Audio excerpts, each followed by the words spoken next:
কলকাতার জনপ্রিয় তারকা দম্পতি সৌরভ চক্রবর্তী ও মধুমিতা চক্রবর্তী। তাদের দুজনের দ্বিতীয় বিবাহ বার্ষিকী গত 26শে জুলাই ছিল।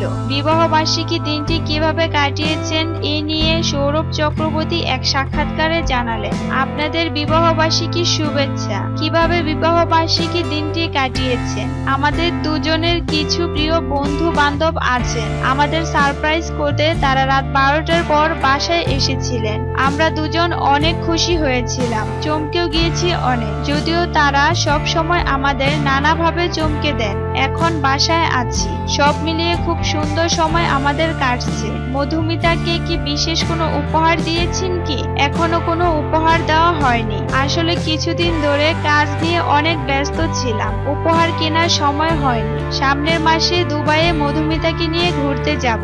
বলতে পারেন বিবাহ বার্ষিকী উপলক্ষে এবার দুবাই ঘুরতে যাওয়ার পরিকল্পনা করেছি। এটাও তো এক ধরনের উপহার, তাই না? অবসরে আপনারা দুজন কি করেন? অনেক কিছুই করা হয়। মাঝে মধ্যে কলকাতা শহরে ফুচকা খেতে আমরা বের হই। এবার কাজের খবর জানতে চাই। শুনলাম আপনি ওয়েব সিরিজ নির্মাণ করেছেন। প্রথমবারের মতো আমার নিজের প্রোডাকশন হাউস থেকে একটা ওয়েব সিরিজ নির্মাণ করেছি, নাম কার্টুন। ভৌতিক ঘটনার গল্প নিয়ে এটা নির্মাণ করেছি। গল্পটি লিখেছি আমি নিজেই। ছবিতে কার্টুনিস্টের ভূমিকায় অভিনয় করেছেন মৈনাক ব্যানার্জি এবং তার প্রেমিকার চরিত্রে পায়েল সরকার অভিনয় করেছেন। বাংলাদেশে তো কখনো আসা হয়নি, আসার ইচ্ছা আছে। বাংলাদেশের অনেক কাজ নিয়ে কথাবার্তা হয়, কিন্তু অনেক কারণে সে কাজগুলো পিছিয়ে যাচ্ছে। খুলনায় আমাদের আত্মীয় আছে, যদি কখনো আসি তাহলে খুলনায় বেড়াতে যাব।